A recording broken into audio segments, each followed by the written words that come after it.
3 conseils pour mettre à profit son temps de vacances, c'est ce qu'on va voir dans ce tout nouvel épisode. Bienvenue, j'espère que vous allez bien.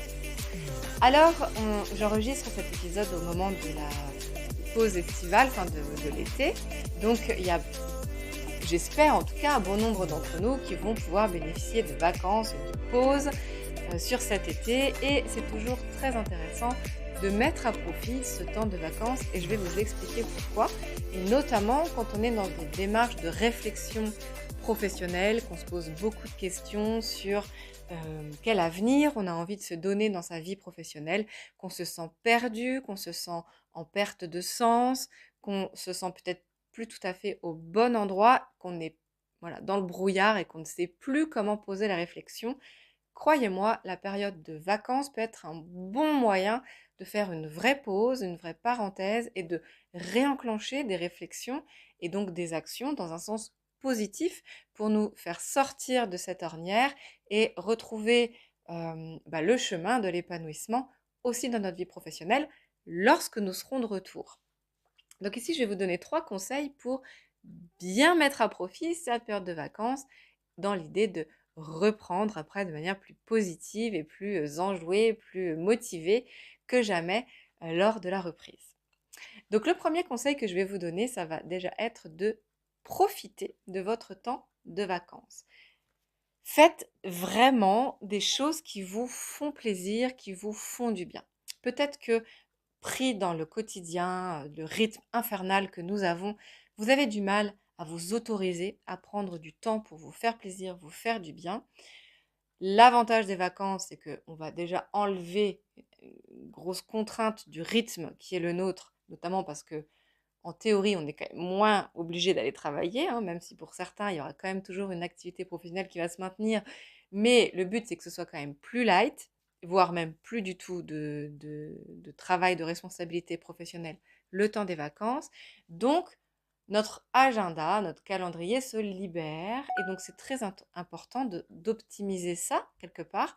Et sur cet espace-temps qui va être le nôtre, de le faire en conscience, vraiment des choses qui vont nous faire du bien, nous faire vraiment plaisir.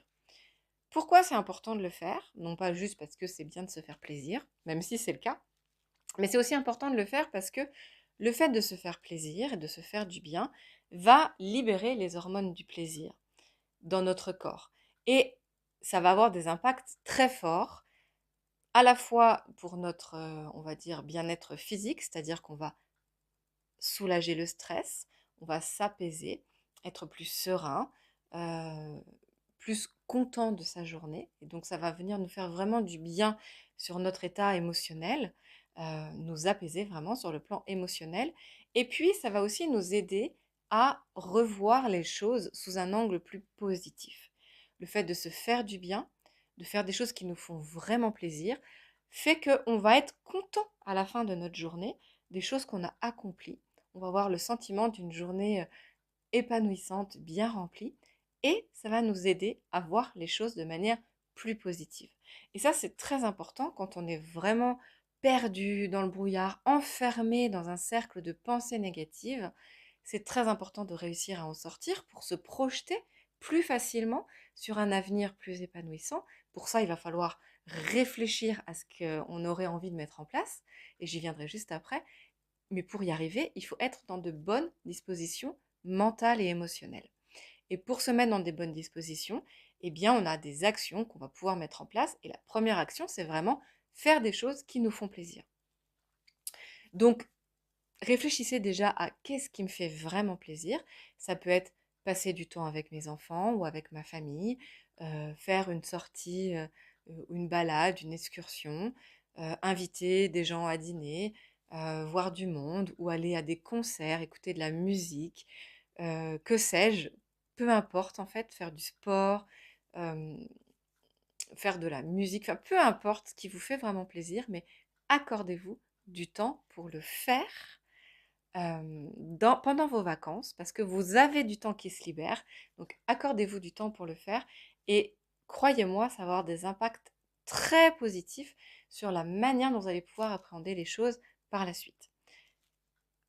Mettez à profit ce temps pour vous faire du bien. C'est important oui, d'une manière, on va dire, hédoniste pour le plaisir, mais pas que. Aussi, ça va vous aider à restructurer votre pensée et à voilà, reposer les choses après de manière plus constructive. Et c'est bien ce qu'on cherche à faire. Deuxième conseil que je vais vous donner ici, donc justement pour mettre à profit votre temps de vacances, ça va être justement prendre du temps pour réfléchir de manière constructive.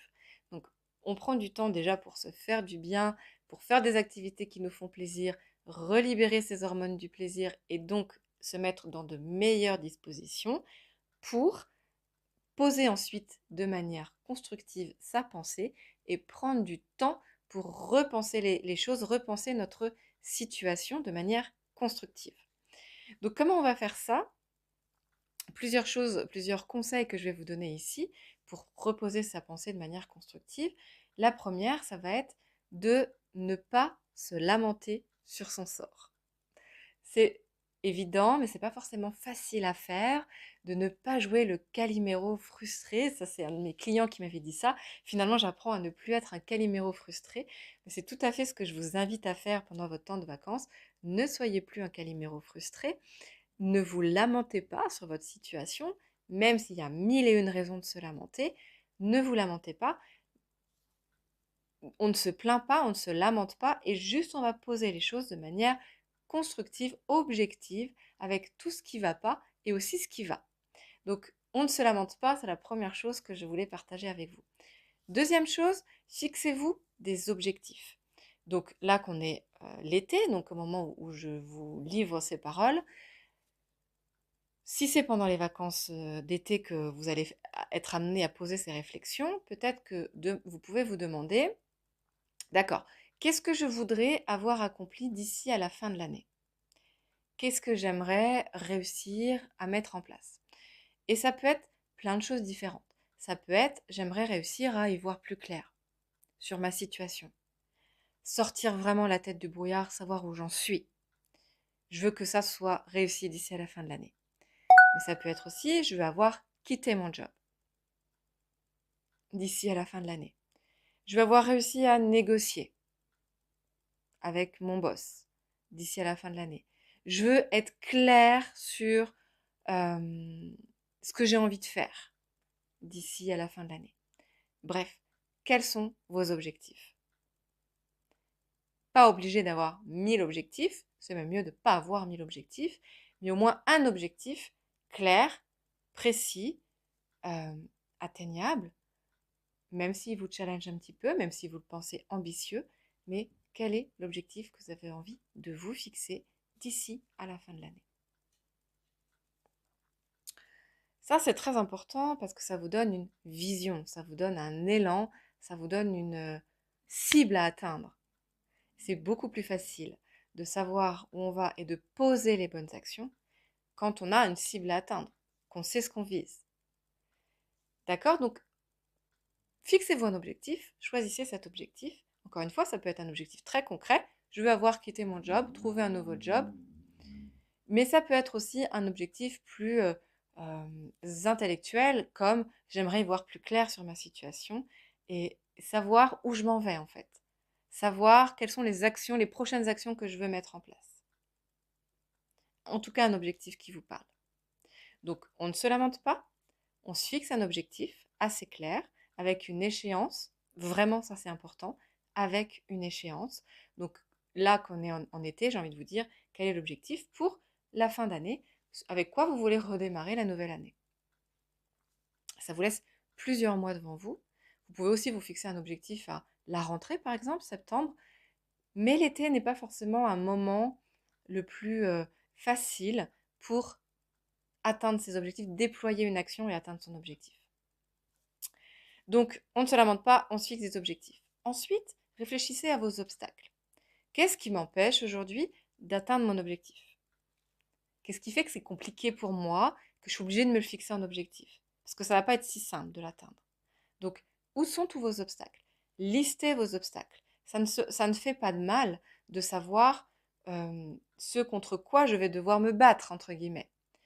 Qu'est-ce qui va me ralentir, me paralyser, me mettre des bâtons dans les roues.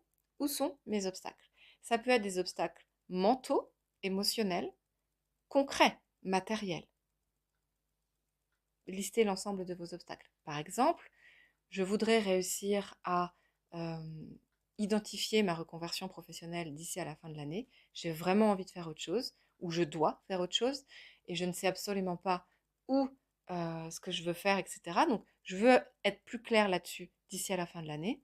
Mes obstacles, c'est que j'ai très peur de réfléchir à tout ça. Je ne sais pas comment faire pour poser ma réflexion. Je suis mon pire ennemi dans cette réflexion-là. Je n'ai pas le soutien de mes proches, dans cette réflexion. Je n'ai pas le temps de réfléchir à tout ça parce que je suis très pris par mon travail. Voilà, où sont tous les obstacles que, vous pouvez rencontrer sur votre chemin? Parce qu'une fois qu'on a identifié nos obstacles, on va pouvoir aussi réfléchir à des solutions pour contrer ces obstacles.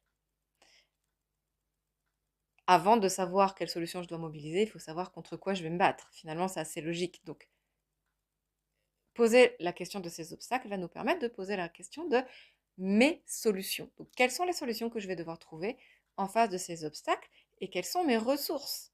Qu'est-ce que j'ai déjà en moi comme ressource qui va pouvoir m'aider à me soutenir pour l'atteinte de cet objectif? Par exemple, j'ai cité l'entourage tout à l'heure comme un obstacle. Mon entourage peut aussi être une ressource. Je suis très soutenue, très aidée à la maison.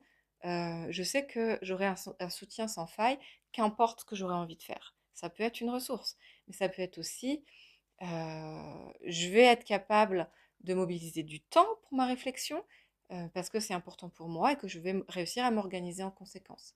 Ça peut être aussi, je suis une personne au tempérament dynamique et j'aime les nouveaux challenges et les défis, c'est une ressource pour moi. Ça peut être aussi, j'ai du soutien, du relais familial qui fait que je vais pouvoir mettre mes enfants en garde et donc m'engager dans tel projet, etc., etc. en fait. Donc, quelles sont vos ressources et où sont vos solutions? Ou en tout cas, si vous n'avez pas encore de solution, quelles pourraient être les solutions que vous pouvez envisager pour faire face à vos obstacles? C'est exactement finalement cette démarche que peuvent faire les personnes que je vais accompagner en coaching qui ont un obstacle qui est un manque de clarté, un manque de confiance en soi, un manque de, voilà, de capacité d'allouer du temps seul pour poser toutes ces réflexions. Eh bien, la ressource, la solution qu'ils ont trouvée, ça va être de faire appel à un coach pour les soutenir à à se poser les bonnes questions, à se donner du temps pour poser la réflexion et à se donner un enjeu, un engagement pour atteindre son objectif. Voilà, donc typiquement, bon, c'est une solution que les personnes qui prennent des coachs ont choisi et qui fonctionne bien sûr. Donc voilà, deuxième conseil que je vous donne pour mettre à profit votre temps de vacances, ça va être poser votre réflexion de manière constructive en utilisant ces différentes stratégies de réflexion. Donc, on ne se lamente pas. Quels sont mes objectifs ou quel est mon objectif principal? Quels sont mes obstacles? En face de quoi je vais devoir me battre? Où sont mes ressources? Et quelles solutions je peux envisager pour faire face à mes obstacles? Et puis, le troisième conseil que je vais vous donner ici, ça va être aussi de poser par écrit votre réflexion. Matérialiser tout ça, en fait. Que ce ne soit pas que dans votre tête, parce que les idées s'envolent, d'accord? Donc on va avoir énormément d'idées qui vont nous traverser l'esprit. Quand on se met en mode pensée, idée, notre cerveau il répond présent, hein, et donc il va avoir plein d'idées qui vont émerger. Faire du tri dans toutes ces idées, les poser sur le papier, s'en rappeler, s'en souvenir, identifier celles qui sont de la pure utopie, de celles qu'on a vraiment envie de creuser. Tout ça, ça s'accompagne.